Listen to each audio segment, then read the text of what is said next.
14 되더라. 아멘. 자리에 앉으면서 인사하겠습니다. 샬롬.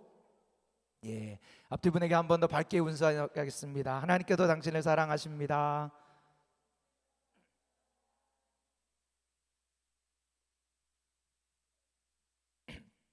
예, 저는 오늘부터 이제 마태복음의 일을 가지고 여러분들과 말씀을 쭉 이어가려고 합니다. 마태복음을 언제까지 할지 잘 모르겠습니다. 아브라함으로 1년을 했는데 마태복음으로 언제까지 할지 모르겠지만 하여튼 마태복음의 이야기의 말씀을 가지고 이제 앞으로 살펴보고자 합니다. 이 마태복음의 시작은 굉장히 독특하게 시작을 합니다. 뭘로 시작하죠? 오늘 우리가 읽은 것처럼 족보 이야기입니다. 우리 성도님들이 성경을 읽다가 가장 그 성경 읽기가 멈추게 될 때가 언제냐? 똑같은 이야기 계속 반복적으로 무의미하게 읽을 때 많이 멈춥니다. 그래서 족보 이야기 읽다가 멈추고, 또 레위기 가면 제사하는데 홍색, 자색, 청색 몇 겹이 나오면 멈추고, 그렇게 되는 게 많이 있죠. 그런데 족보에는 또 다른 하나님의 계획과 뜻이 있다는 거예요. 마태복음의 저자가 이 마태복음을 시작하면서 족보 이야기로 시작하는 이유가 있습니다. 왜냐하면 이 마태복음의 이 편지를 받는 대상자가 누구였냐면 유대인들 중에서 예수를 믿은 사람들이에요. 그들은 두 가지 어려움 가운데 있었는데, 밖으로는 유대인을 거부하고 그리스도로 개종을 하니까 유대인들에 대한 핍박이 있고요, 또 그리스도인이 됐지만 여전히 이방인들과의 뭔가 모를 불편함이 이들 안에 있어서 약간 끼어있는 그런 분위기가 있는 거죠. 그래서 그들에게 하나님이 누구인지, 예수님이 누구인지, 그들이 가진 믿음을 잘 지켜가라는 의미에서 글을 쓴 게 이 마태복음입니다.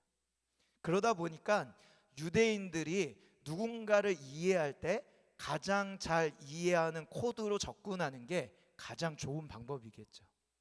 그런 점에서 마태가 선택한 게 이 족보라는 겁니다. 유대인들은요, 이 사람이 누구인지를 이해할 때 가장 편하게 쓰는 방법이 족보 따지는 거였대요. 여러분 어렸을 때 여러분들은 어떠실지 모르는데, 저는 어렸을 때 친구 집에 놀러 가면 항상 난처한 일을 한 가지 당했던 적이 있어요. 그게 뭐냐? 저한테 묻는 거예요. 너는 어느 집안 자식이냐? 차씨가 어디 차씨냐? 몇 대 손이냐? 이런 거 물어보는 거 있잖아요. 뭐 어디 김씨의 몇 대 손의 후에 전 누구, 이런 거 여러분 아세요? 저는 할아버님이 목사님이고 아버님이 목사니까 이런 족보 신경 안 쓴다고 안 가르쳐 주셨는데, 친구네 집에 놀러 가면 꼭 친구 부모님이 이걸 물어보셨어요. 그래서 저 이거 모른다고 굉장히 무식하다고 혼났거든요. 그런데 딱 우리나라가 그랬던 것처럼 유대인도 그렇게 누군가를 이해하기를 쉽게 했다는 거예요. 그래서 유대인들에게 예수님이 어떤 분인지 알려주기 위해서 그들의 그런 문화 속에서 가장 먼저 이해하기 가장 좋은 족보를 언급하면서 이 이야기를 시작을 하고 있다는 겁니다. 그런데 여기서 아주 중요한 단어가 등장하는데, 오늘 본문은 우리 1절을 같이 한번 읽어보겠습니다. 마태복음 1장 1절입니다. 시작. 아브라함과 다윗의 자손 예수 그리스도의 계보라. 여러분, 이 계보가 굉장히 중요한 단어예요. 여러분 성경책에 빨간색으로 표시라던가 별표를 해놓을 정도로 굉장히 중요한 단어입니다. 이 계보라는 단어가 왜 중요하냐면요, 이 단어는 단순히 족보를 의미하는 그런 단어가 아니기 때문입니다.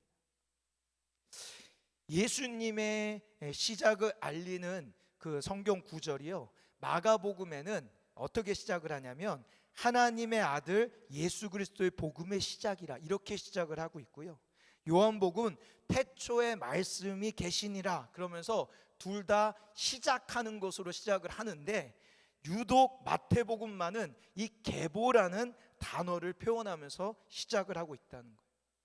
그런데 이 단어가 똑같이 성경에 쓰여진 곳이 딱 두 군데가 있어요. 그게 어디냐? 바로 창세기에 등장을 한다는 거예요. 우리 화면을 보고 같이 한번 읽어볼까요? 창세기 2장 4절입니다. 시작.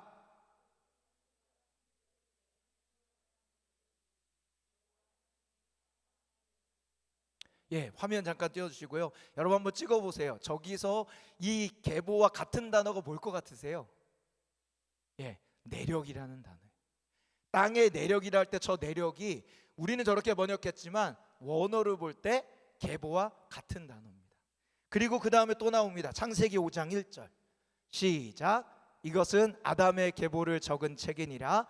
하나님이 사람을 창조하실 때 하나님의 모양대로 지으시되. 예, 여러분 2장 4절은 하나님께서 이 세상을 시작하실 때 이야기를 하는 말씀이에요. 세계를 시작할 때 시작을 알리는 표현으로 이 단어를 썼고요. 창세기 5장 1절은 세계를 시작한 다음에 인류가 시작될 때 이 단어를 시작으로 언급하고 있는 거예요. 세계가 시작하고 인류가 시작될 때 이 표현을 썼는데 마태복음이 그 시작하는 표현을 가져와서 마태복음을 시작을 하면서 이 단어를 동일하게 쓰고 있는 거예요. 그러니까 이거를 문자적으로 해석하면 이렇게 번역할 수 있어요. 예수 그리스도의 창세기라, 이렇게 표현할 수 있어요. 좀 더 정확하게 표현하면 이 말은 이런 뜻이에요. 예수 그리스도를 통한 새로운 하나님 나라의 시작이다. 하나님 나라의 시작이다. 여러분 이 말씀이 굉장히 중요한 의미는요, 이 말씀이 시작되는 그때의 그 상황 때문이에요. 여러분 혹시 아실지 모르겠지만 구약의 맨 마지막 책이 뭔지 기억나십니까? 예, 말라기예요. 말라기가 기록되고 나서 이 마태복음이 기록되는 시작 전까지 무려 시간이 얼마나 흐르냐, 그거를 갖다가 역사를 따지는 자는 신구약 중간지대, 그래서 400년을 흘러요. 하나님이 말라기 선지자를 통해서 하나님의 말씀을 주신 다음에 무려 마태복음이 시작할 때까지 400년 동안 어떻게 보면 하나님의 선지자가 따로 등장하는 것 없이 믿음을 가진 자들에게는 온통 어둠처럼 느껴지는 힘들고 어려운 시간이에요. 이스라엘의 역사로 보면 그들이 바벨론 포로로 끌려갔다가 이제 끝날 것 같은데 페르시아가 등장하고, 페르시아의 생활이 끝날 것 같은데 로마가 시작돼서 이들은 내내 포로로 살아가는 그런 상황이에요. 그러니까 하나님의 시대는 끝난 것 같고 하나님은 없는 것 같고 하나님의 약속은 이제 끝이야 라고 느껴지는 그때라는 거예요. 가장 절망적인 때, 가장 희망을 품기 어려울 때, 가장 하나님을 믿기가 어려운 그때 이 마태복음의 저자가 이야기하는 거예요. 아니야, 끝이 아니야, 절망이 아니야, 하나님은 여전히 일하고 계셔. 그분이 아들 예수를 보냄으로 말미암아 새로운 하나님의 일을 시작하실 거야. 그렇게 이 마태복음의 시작은 선언하면서 시작을 하고 있다라는 겁니다. 사랑하는 성도 여러분, 우리의 삶에 하나님이 없는 것처럼 보여지는 그런 상황 속에서도 하나님은 반드시 일하고 계시는 분인 줄 믿으시길 바랍니다. 우리 하나님은요, 우리에게 말씀하시고 이루신 것을 반드시 지키시는 분이에요. 그래서 마태복음 1장에 이 시작을 알리는 표현을 하면서 뭐라고 얘기하냐? 아브라함과 다윗의 자손 예수 그리스도의 계보라. 이 말은 다른 말로 얘기하면 뭐예요? 아브라함에게 맺었던 언약을 이룰 사람, 다윗에게 맺었던 언약을 이룰 사람, 그가 예수 그리스도고 하나님이 그 예수를 반드시 보내사 하나님의 언약을 성취하실 거야 라는 말씀이라는 거예요. 하나님의 말씀이 반드시 이루어진다라는 것을 이 말씀을 통해서 믿음으로 선언함으로 마태복음은 시작을 한다는 겁니다. 이번 주 우리가 말씀 묵상했던 빌립보서에서도 통일한 하나님의 말씀을 선포해요. 빌립보서 1장 6절 말씀에 이렇게 얘기하죠. 너희 안에서 착한 일을 시작하시니가 그리스도 예수의 날까지 이루실 줄을 확신하노라. 확신하노라. 여러분, 여러분에게 주어진 언약은 반드시 하나님의 능력을 통해서 이루어질 것을 믿으시길 바랍니다. 이게 믿음의 삶이라. 그렇다면 우리에게 이 새로운 나라를 이루시고 완성하실 그 예수 그리스도가 누구인지를 설명하기 위해서 본격적으로 이 족보의 이야기를 이제 시작하고 있다라는 겁니다. 첫 번째로 이 족보를 통해서, 이 계보를 통해서 예수님이 어떤 분인지 드러낼 때 가장 첫 번째는 어떤 분이냐? 우리의 왕이신 예수님을 언급하고 있다는 겁니다. 오늘 본문 우리 7절만 읽도록 하겠습니다. 7절 시작. 솔로몬은 르호보암을 낳고 르호보암은 아비야를 낳고 아비야는 아사를 낳고. 원래는 이 7절부터 11절까지 읽어야 돼요. 11절까지. 바벨론으로 사로잡혀 갈 때 요시야는 여고냐와 그의 형제들을 낳았다. 여러분, 여기서 왕들의 이야기를 거론하고 있다는 거예요. 여러분, 1절에 보면 예수님을 설명할 때 그리스도이심을 가장 먼저 설명합니다. 그리스도가 무슨 뜻인지 아십니까? 그리스도는요, 기름 부음 받은 자라는 뜻을 가진 메시아의 그리스어로 번역해서 바꾼 게 그리스도예요. 그러니까 그리스도와 메시아는 같은 단어고요. 그 뜻은 뭐라고요? 기름 부음 받은 자. 그런데 구약 성경에 기름 부음 받은 자가 딱 3명이 등장을 합니다. 바로 왕과 선지자와 제사장을. 그런데 여기서 강조하는 것, 특별히 유대인들이 메시아 그리스도 다윗의 자손을 생각할 때는 왕적인 존재로 인식하며 살았다라는 거예요. 그래서 오늘 족보에 예수님을 시작하면서 가장 먼저 언급하는 것을 그리스도라고 표현하면서 그분이 우리의 왕으로 오셨다라는 걸 설명해요. 그리고 보다 이것을 부각하기 위해서 오늘 7절부터 언급하는 왕들의 이름을 나열하고 있다는 거예요. 여러분은 그냥 이거를 읽으니까 에이 이게 뭐야 이러실지 모르겠어요. 근데 여러분, 사복음서에 예수님의 족보가 한 번 더 등장하는데 누가복음에도 등장을 합니다. 네, 여러분, 시간이 없어서 다 읽어보지 못하지만 집에 가서 누가복음과 마태복음의 족보를 한번 살펴보세요. 똑같나 안 똑같나? 다릅니다. 달라요. 근데 그 다른 포인트 중에 하나가 뭐냐? 바로 이 7절 부분. 다윗이 낳은 자가 솔로몬으로 번역되는데 누가복음에는 다윗이 누구를 낳았냐고 했냐면 나단을 낳았다고 그래요. 나단은 다윗의 또 다른 아들의 이름이에요. 무슨 말이냐면 양쪽의 족보의 차이가 있는데 누가복음은 실제 아들로서 언급하거나 선지자를 언급하고 있는 반면 마태복음은 왕들의 이름으로만 의도적으로 이 족보를 기록하고 있다라는 거예요. 왜요? 왕들의 계보를 통해서 태어나는 예수 그리스도가 누구기 때문에? 왕이시기 때문에. 그분이 우리의 왕이시라는 것을 언급하기 위해서 마태는 의도적으로 족보에서 솔로몬 왕을 시작으로 그 다음부터 왕들의 이야기로만 기록을 하고 있다라는 겁니다. 사랑하는 성도 여러분, 예수님이 누구냐? 우리가 많은 것을 표현할 수 있지만 그 중에서도 반드시 기억해야 될 게 뭐냐? 예수 그리스도가 우리의 참된 왕이심을 기억하셨으면 좋겠습니다. 여러분, 예수가 왕이라는 말은요, 우리가 친히 따라야 될 대상이라는 말이에요. 이 세상의 왕은요, 철저하게 자신을 위해서 백성을 부리는 존재입니다. 그런데요, 우리 예수님은 그런 세상의 왕과 다르신 분이에요. 우리 예수님은 자신의 백성들을 위해서는 자신의 생명을 아끼지 않고 버리시는 그런 왕이라는 거죠. 그래서 양용희 교수님이라는 마태복음을 전공하시는 교수님이 이 마태복음에 관련된 책을 쓰면서 이런 글귀를 썼어요. 뭐라고 썼냐? 하나님은 이처럼 거룩함을 요구하시는 분이실 뿐 아니라 그 거룩함을 제공하시는 분으로 나타난다.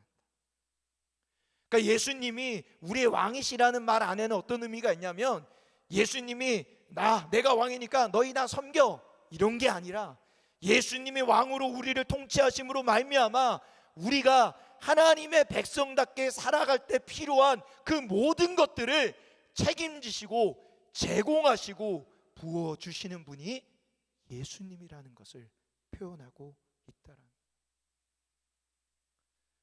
제가 어제 이 말씀을 준비하면서 예수님의 왕이심을 이렇게 묵상하는데 제 마음에 와닿지가 않는 거예요. 목사가 설교를 하려면 뭔가 와닿아야지 설교를 할 수 있거든요. 특히 저는 그래요. 하여튼 뭐라도 제 마음에 와닿아야지 제 입 밖으로 나가지, 그렇지 않은 거는 얘기를 못 하겠어요. 아무리 저기 앉아 있어도 안 돼가지고 저 자리에서 이제 일어나서 제가 안 되면 이제 하는 방법이 교회당을 도는 거거든요. 가끔 누가 들어오다가 이렇게 절 보고 놀라실지 모르겠지만, 목사님은 뭐가 설교가 안 풀리구나, 그렇게 이해하시면 돼요.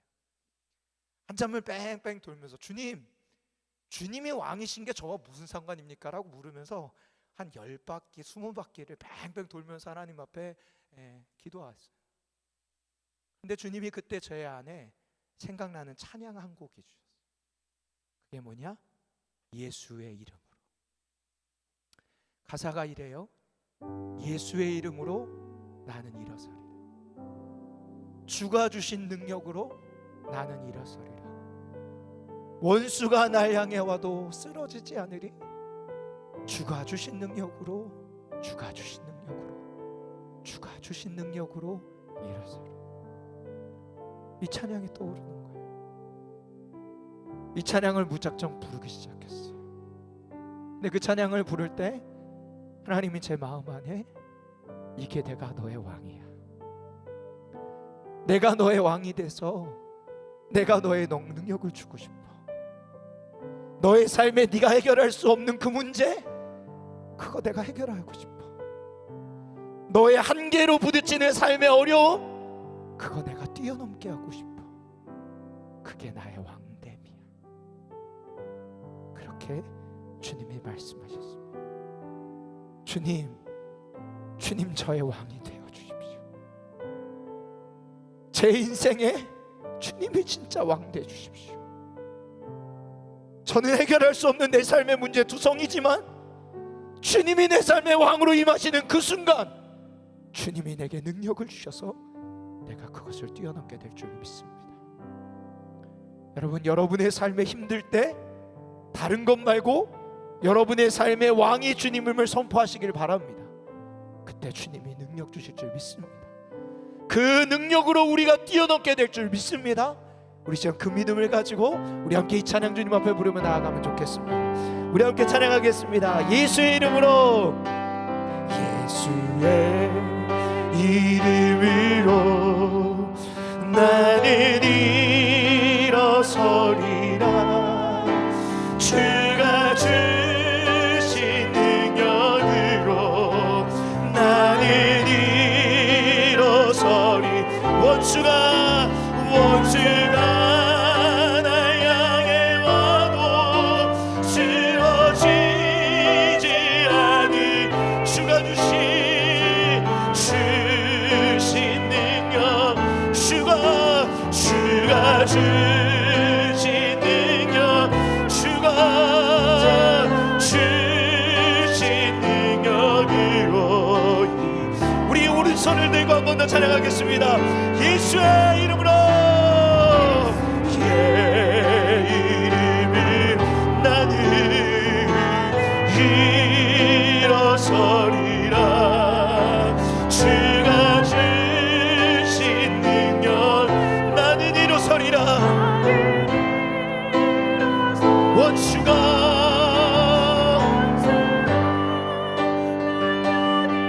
쓰러지지 않으리. 아멘. 주가 주신 하나님,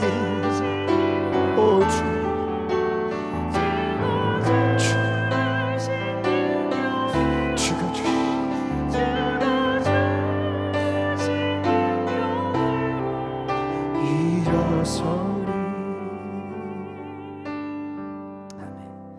사랑하는 성도 여러분, 예수 그리스도의 왕권을 인정하고 그분의 다스림을 간절히 사모하는 여러분이 되게 간절히 소망합니다. 그때 그 예수 그리스도의 그 놀라운 능력이 여러분의 삶에 실제로 나타나 우리의 모든 문제들을 해결하고 풀어내는 은혜가 나타날 줄 믿습니다. 두 번째로 예수님이 어떤 분이냐? 그분은 다윗의 자손으로 오신 예수님입니다. 우리 1절 말씀 같이 다시 한번 읽어보겠습니다. 1절입니다. 시작. 예. 여러분, 오늘 족보에서 예수님의 족보를 설명하는데 가장 많이 등장하고 반복돼서 나오는 이름 하나가 있는데 혹시 어떤 이름인지 아시겠습니까? 예? 예. 아브라함이면 좋은데 아브라함이 아니고요. 아브라함 다음에 나오는 다윗입니다. 다윗이 몇 번 나올까요? 빨리 한번 스캔해 보세요. 오늘 족보에 무려 다윗이 몇 번 나옵니까?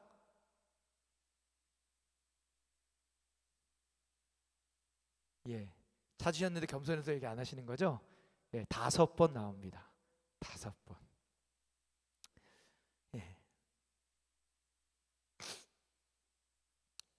여러분, 족보에서 무려 다윗의 이름을 5번이나 사용한다. 이것은 뭐예요?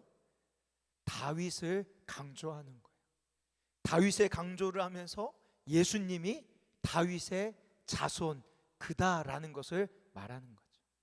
그런데요, 5번 반복하는 것 말고도 이 족보 안에 사람들이 모르게 암호화를 해서 다윗을 또다시 드러내는 한 가지 특징이 있습니다. 그게 뭐냐? 여러분, 오늘 본문 마지막 17절입니다. 우리 17절 같이 한번 읽어보겠습니다. 시작.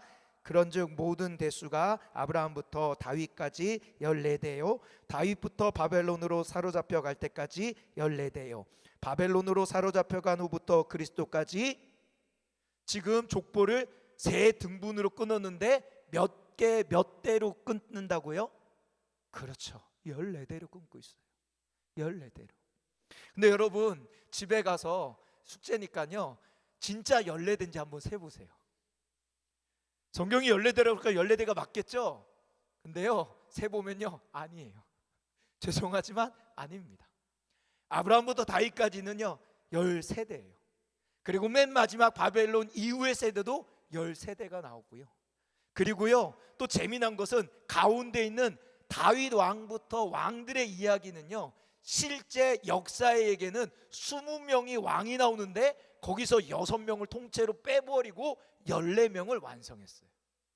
무슨 말이냐면 이 저자가 지금 일부러 14라는 숫자를 맞추려고 이 족보를 각색하고 있다는 거예요. 그러면 왜 14라는 숫자를 맞추고 있을까 할 때 여러 가지 설들이 있는데, 그 중에 하나가 뭐냐면 이 기록을 했던 1세기 당시에 이 히브리 문학 중에 게마트리아라는 형식이 있습니다. 이게 무슨 형식이냐면요, 그 알파벳의 자음을 숫자로 바꿔서 숫자로 표기하는 거예요. 그래서 다윗이라는 이름에 자음을 따오면요 DWD가 되는데, D라는 숫자의 값은 4고요 W의 값은 6이에요. 자, 그럼 빨리 덧셈을 해보세요. DWD 4 더하기 6 더하기 4는 뭐예요? 14예요.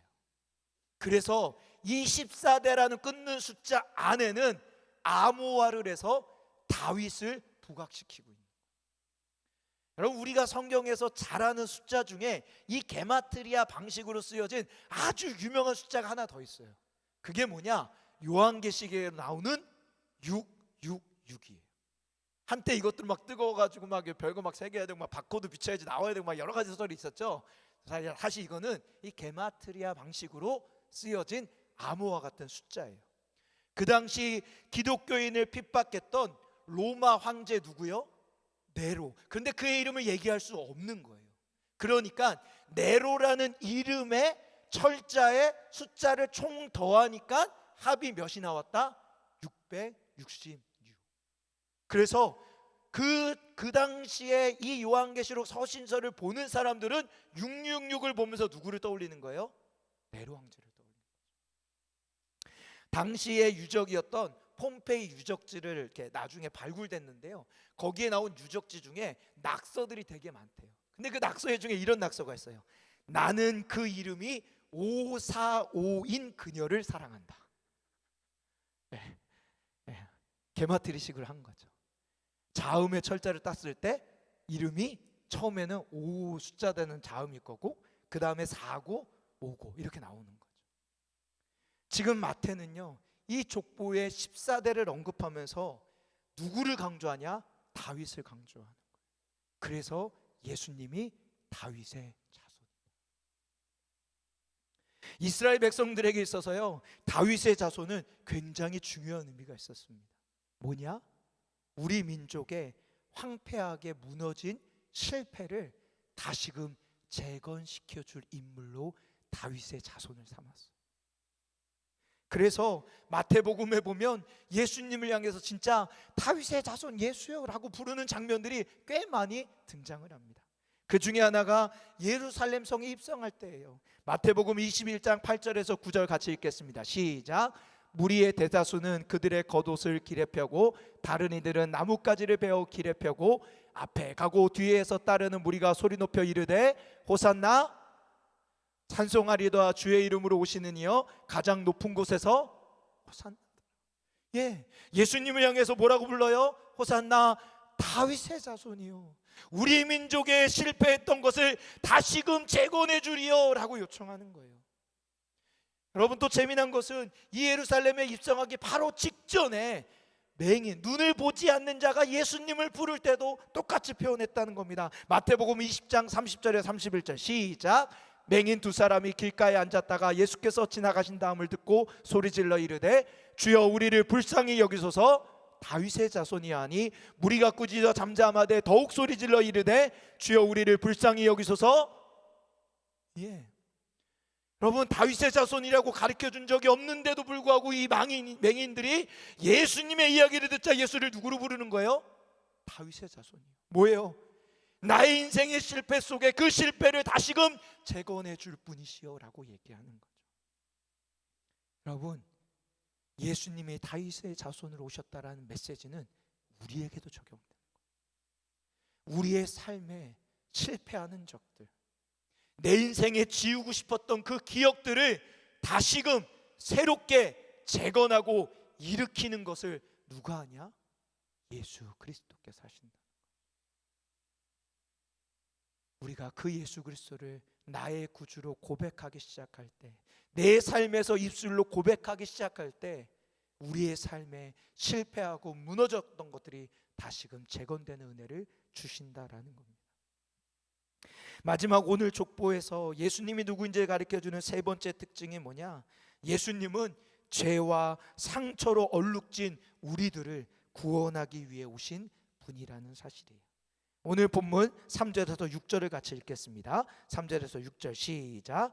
유다는 다말에게서 베레스와 세라를 낳고 베레스는 헤스론을 낳고 헤스론은 람을 낳고 람은 암미다담을 낳고 암미다담은 나손을 낳고 나손은 살몬을 낳고 살몬은 라합에게서 보아스를 낳고 보아스는 루색에서 오벳을 낳고 오벳은 이새를 낳고 이새는 다윗 왕을 낳으니라. 다윗은 우리아의 아내에게서 솔로몬을 낳고. 여러분, 지금 3절에서 6절을 읽는 사이에 굉장히 독특한 특징으로 반복적으로 거론되는 인물들이 있다라는 걸 혹시 눈에 들어오십니까? 그게 누구냐? 여인들의 이름이에요. 유대인들은 여성을 숫자를 셀 때 포함을 안 시켰던 사람들인데 그들에게 예수님이 누구인지 족보를 설명하는데 여성을 넣고 있다는 거예요. 근데 여러분, 마리아를 뺀 이 4명의 여성의 공통점이 3가지가 있다라는 거예요. 신기하게도. 첫 번째 공통점은 뭐냐? 이들은 다 이방 여인이었다는 거예요. 처음으로 등장하는 다말은요, 가나안 여인이었어요. 두 번째 라합은 여리고 성에 살던 여인이었죠. 세 번째 룻은 모압 여인이었고요. 네 번째 오늘 본문에 보면 바세바라는 이름을 쓰지 않고 뭐라고 써요? 우리아의 아내라고 써요. 왜냐하면요, 밧세바는 어디 여인인지 성경에는 근거를 찾을 수가 없어요. 그런데 재미난 것은 밧세바의 본래의 남편이었던 우리아의 이름을 언급하는 이유는 뭐냐면, 우리아가 해족 속 사람 이방인이에요. 그러니까 이방인의 아니었던 그녀도 이방인일 걸로 추정하는 거죠. 이게 첫 번째 공통점이에요. 두 번째 공통점은 뭐냐? 이 여성 다 정상적인 결혼 생활을 못했던 여인들입니다. 다말은요, 남편과 결혼을 하면 남편이 죽어요. 그러니까 결국에는 그 일 때문에 걱정이 돼서 하나님의 언약의 근거에서 막내를 줘야 되는데 이 아버지가 막내를 안 줘요. 그리고 친정에 보내서 찾질 않아요. 그러다가 어떻게 해요? 변장을 해서 시아버지와의 관계를 통해서 쌍둥이를 낳습니다. 얼마나 수치스럽고 치욕적인 이야기. 두 번째 라합은 어떻습니까? 성경에 그녀를 갖다가 기생이라고 하지만 원어는 뭐라고요? 창녀라고 얘기합니다. 수치스럽고 부끄러운 여인이에요. 룻도 모압 여인인데요, 그녀는 재혼을 합니다. 그런데 신기한 것은, 놀라운 것은 재혼하기 전에 야밤에 외간 남자와 밤을 보내. 성경은 아무 일도 없었다고 강조하지만 그만큼 수치스러운 이야기인 거죠. 우리아의 아내는 어떨까요? 그는 자신의 남편을 뺏기는 것만이 아니라 자기를 강간한 남자에게 힘에 의해 끌려가서 재혼하는 일을 당하는 여인입니다. 여러분, 이 4명의 여인이 다 공통적이에요. 이 여인들의 인생이 얼마나 힘들었겠습니까? 얼마나 수치스럽고 얼마나 눈물 나며 얼마나 죄로 얼룩진 삶을 살았습니까? 그런데요, 마지막 하나의 공통점이 뭔지 아세요? 그녀들은 끝까지 하나님을 붙들었던 여인. 다말이 자녀를 낳는 그 순간에 그가 그렇게도 고집부리며 했던 이유가 뭘까요? 하나님의 언약의 계보를 이어가기 위해. 그래서 유다가 나보다 의롭다라고 의로움을 인정해줘요. 두 번째 라합은 어떻게 돼요? 이방 여인임에도 불구하고 하나님의 이야기를 들음으로 말미암아 믿음으로 정탐꾼을 살려주며 목숨을 하나님께 내거는 일을 하죠. 룻은 어떻게 합니까? 어머니를 끝까지 따라가며 어머니의 하나님이 나의 하나님이 된다라는 믿음으로 반응하는 여인을 해요. 마지막 우리아의 아내, 그의 언급은 우리아라는 이름을 통해 마지막까지 충정을 지켰던 의로움을 부각시키려고 우리아의 아내의 이름을 쓰는 것만이 아니라 그는 훗날 하나님의 언약이 이어지는 솔로몬을 왕으로 등극하는 일에 하나님 앞에 쓰임받는 여인으로 성경은 기록되고 있다라는 거예요. 여러분, 이 여인들의 이야기가 예수님의 족보에 올라가 있습니다. 무슨 말이에요? 우리 예수님이 이 땅에 오신 이유가 이들 때문에 왔다는 거예요. 죄로 인해 깨어지고 수치스럽고 누군가에게 말하기조차 어려운 인생의 아픔과 눈물을 흘리는 자들의 그 눈물을 해결하고 변화시키기 위해서 우리 예수님이 이 땅에 오셨다라는 겁니다. 사랑하는 성도 여러분, 오늘 말씀을 통해 예수님이 어떤 분이신가? 그분이 왕이시며 다윗의 자손이시며 죄인들을 위해서 오셨다라는 이 예수 그리스도의 메시지를 우리는 반드시 기억해야 합니다. 왜냐하면요, 오늘날 이 말씀을 준비하면서 제가 너무 느껴지는 게 뭐냐면, 예수를 믿는다 하지만 정작 내 삶을 예수와 연결해서 사는 사람들이 점점 적어져 간다는 거예요. 예수의 이름을 많이 얘기하지만 정작 내 삶에 진짜 예수가 어떤 분인지를 고백하고 붙들고 시인하며 그 믿음으로 삶을 드리며 살아가는 자가 없다라는 거예요. 이 여인들이 그런 삶의 순간에도 하나님을 믿음을 포기해버릴 것 같은 그런 상황에도 불구하고 끝까지 예수의 이름에 목숨을 붙잡으며 살았을 때 하나님이 그들을 통해서 이 땅에 태어나는 것을 주저하지 않았던 거죠. 그리고 마지막에 오늘 본문의 마지막 여인으로 등장하는 마리아의 이야기를 통해 하나님은 가장 강력하게 그 이야기를 시작하고 있습니다. 우리 마지막 16절 한 절 읽겠습니다. 16절입니다. 시작. 야곱은 마리아의 남편 요셉을 낳았으니 마리아에게서 그리스도라 칭하는 예수가. 마지막에 언급되는 이 여인도 어마어마한 일을 당해요. 뭐예요? 결혼도 안 했는데 덜컥 아이가 생겼어요. 여러분, 결혼도 안 했는데 아이가 덜컥 생겼는데 이 여인의 마음이 어떻겠습니까? 천사가 찾아가서 말씀했지만 여러분, 그게 이해가 됐겠어요? 우리 자매님들 꿈에 갑자기 주님이 찾아가셔서, 천사가 찾아가셔서 이 얘기를 하면 할렐루야 하실 여인분이 계시겠습니까? 이해가 되냐고? 이해가 안 돼요. 이해가 안 돼요. 그런데 이 여인이 어떻게 합니까? 그 하나님께 자신의 인생을 내어드려요. 그래서요, 이 16절에 낳았다라는 단어는 앞에 낳았다라는 단어랑 달라요. 앞에 낳았다라는 단어는요, 능동형이에요. 내가 너를 낳은 거예요.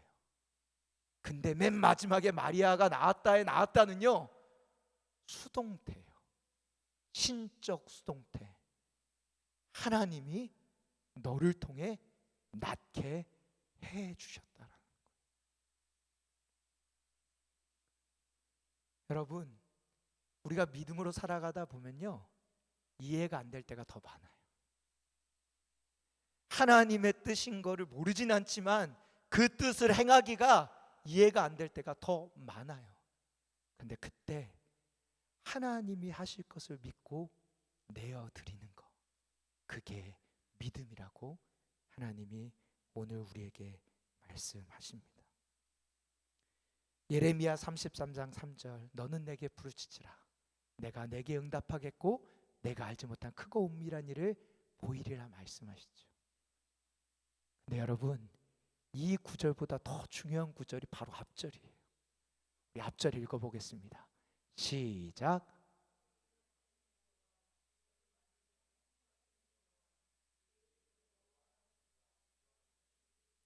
아멘. 여러분, 한 번 더 읽을게요. 너무 이렇게 매갈이 없게 읽으면 우리 주님이 좀 서운하실 것 같아요. 이게 얼마나 영광스럽고 힘 있는 말씀인데. 다시 한번 읽겠습니다. 시작. 이를 행하시는 여호와, 그것을 만들며 성취하시는 여호와, 그의 이름을 여호와라 하는 이가 이와 같이. 이해가 안 돼요. 이해가 안 돼요. 그러나 우리가 믿는 건 뭐예요? 하나님이 어떤 분이냐예요. 근데 그 하나님의 이 말씀에 뭐라고요? 이를 행하는 여호와, 그리고 말씀하신 것은 반드시 만들어서 성취하시는 여호와, 그 하나님인 거기 때문에 이해가 안 되지만 그 하나님께 삶을 내어드리는 거예요. 우리의 삶이 이런 삶이 되면 좋겠습니다. 반주 연주해 주시겠어요? 김남국 목사님이 쓰신 책 중에 사랑한다 독사의 자식들아, 이런 파격적인 책이 있어요. 무섭죠? 사랑한다 독사의 자식들아. 그 책에 이런 글귀가 있어요. 읽어드리고 기도할게요. 소망이 없다는 말을 함부로 하지 마십시오. 하나님의 등불이 있는 한 소망은 있습니다. 세상을 보지 말고, 거짓 믿음 보지 말고 당신을 부르시는 하나님께 주목하십시오. 우리 집은 안 믿는데 제가 뭘 어떻게 할 수 있어요? 예, 기도할 수 있어요. 모두가 타락한 시대에 제가 뭘 할 수 있어요? 예, 그때도 예배 드릴 수 있어요. 예배 드린다고 뭐가 달라집니까? 예, 달라집니다. 견딘다고 세상이 바뀝니까? 예, 바뀝니다. 기도한다고 상황이 변하나요? 예, 변합니다. 어린 사무엘이 무슨 일을 할 수 있었겠습니까? 그런데 하나님이 꺼지지 않는 등불 가운데서 아이를 부르시는 순간 이스라엘의 놀라운 역사가 일어나지 않았습니까? 여러분, 타락한 제사장 엘리 보지 마세요. 홈리와 비느하스 보지 마세요. 시대의 타락과 문제를 보지 마세요. 하나님을 바라보세요. 그리고 하나님 앞에 서십시오. 하나님 앞에 살아가십시오. 사람의 힘으로 어찌할 수 없기 때문에 하나님 앞에 나아가는 것입니다. 왜 소망이 없다고 말합니까? 왜 부족한 인간들이 바라보면서 소망이 없다고 말합니까? 위대한 사람이 역사를 바꿀 것 같습니까? 아니요. 하나님이 잡으시면 위대하고 버리시면 끝나는 게 인생입니다. 소망은 하나님께 있습니다. 여러분, 이 소망이신 예수 그리스도, 그분을 붙잡으며 나아가면 좋겠습니다. 우리 함께 찬양하겠습니다. 주의 나라가 임할 때, 주의 나라가 임할 때, 하나님 임재하실 때, 하나님 임재하실 예배가 회복되며 기적은 일어나네. 기적은 일어나네. 전능하신 주, 전능하신 주, 영원하신 능력의 통치자,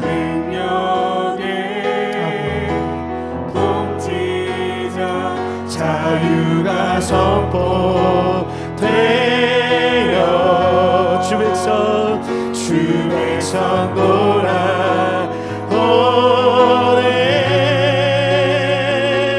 하나님 나라 임하소서. 영광과 존귀 능력과 위엄 놀라운 사랑의 기적의 하나님 지금 이곳에 오소서. 하나님 나라 임하소서. 영광과 존귀 능력과 위엄 놀라운 사랑의 기적의 하나님 지금 이곳에 오소서. 우리 함께 기도하겠습니다. 하나님, 주님이 우리의 삶을 위해서 이 땅에 오신 분인 줄 믿습니다. 그분이 이 땅에 오심으로, 나를 위해서 오심으로 새 하나님의 나라를 시작하신 줄 믿사오니, 주님, 우리의 왕이신 주님, 다윗의 자손이신 주님, 죄와 우리의 눈물과 수치를 모든 것을 바꾸실 주님, 우리의 삶의 그 새로운 하나님의 나라를 이루어 주시고 완성하여 주시옵소서. 우리 주여 한번 간절히 부르짖고 기도하며 나아가겠습니다. 주여, 하나님, 아버지 하나님이 임하여셔서 하나님 우리의 삶에 하나님이 이루신 그 하나님의 능력과 우리가 임하기 원합니다. 주님이 우리 가운데 이루시고 하나님의 인생의 전을 아무것도 이루어지지 않는 것처럼 보이는 그때 하나님 주님이 말씀하십니다. 예수 그리스도를 통한 하나님의 나라가 시작된다. 하나님 우리 삶에 그 하나님의 나라가 시작됨을 보게 하여 주시옵소서. 그 하나님의 역사가 임하는 걸 보게 하여 주시옵시며 하나님을 구하며 하나님을 바라보며 나아갈 때 우리의 삶에 왕이신 하나님, 능력의 하나님, 도우신 하나님, 다윗의 자손이신 하나님, 죄와 상처와 슬픔을 살펴시는 그 하나님을 바라보며 믿음에 나아갈 수 있도록 은혜를 더하여 주옵소서. 하나님 우리의 삶에 아무런 변화가 없는 것처럼 보이기에, 하나님의 약속과 말씀은 아무 의미가 없는 것처럼 보이고, 하나님은 없는 죽은 것처럼 보이는 우리의 삶의 이야기들 속에 하나님이 마태복음을 시작하며 하나님이 선언하십니다. 주 예수 그리스도를 통한 새로운 하나님의 나라가 시작됐다. 그리고 그 하나님은 우리 안에 그 일을 반드시 완성하실 분이신 줄 믿습니다. 주님, 우리의 왕으로 임하여 주시고 다윗의 자손으로 임하여 주시고 죄와 상처의 가운데 주님여 임하여 주셔서 그것들을 회복시키고 변화시키는 은혜를 더하여 주옵소서. 하나님, 우리 성도들의 마음 안에 이 말씀이 심기기 원합니다. 하나님, 종이 부족하여서 하나님의 진리의 말씀을 온전히 증거하지 못한 부분이 있을지라도 성령님이 우리 성도들의 마음 안에 이 말씀을 기억하게 하시고 이 말씀을 붙잡고 기도하게 하시고 이 말씀 앞에 겸손히 나아가 자기를 돌아보게 하심으로 말미암아 나의 왕이시며 다윗의 자손이시며 그 하나님이 나의 삶의 새 일을 행하실 것을 믿음으로 바라보는 영적인 눈이 열리게 하여 주시옵시고 우리 안에 착한 일을 시작하신 이가 그리스도 예수의 날까지 이루시며 말씀하시는 여호와 그 일을 지어 만들며 성취하시는 여호와 하나님을 바라보는 은혜가 있게 하여 주옵소서. 성령님이 그렇게 역사하실 것을 믿음으로 찬송드리오며 우리 구주 예수 그리스도의 이름으로 기도합니다. 아멘. 우리 다 같이 자리에서 일어나셔서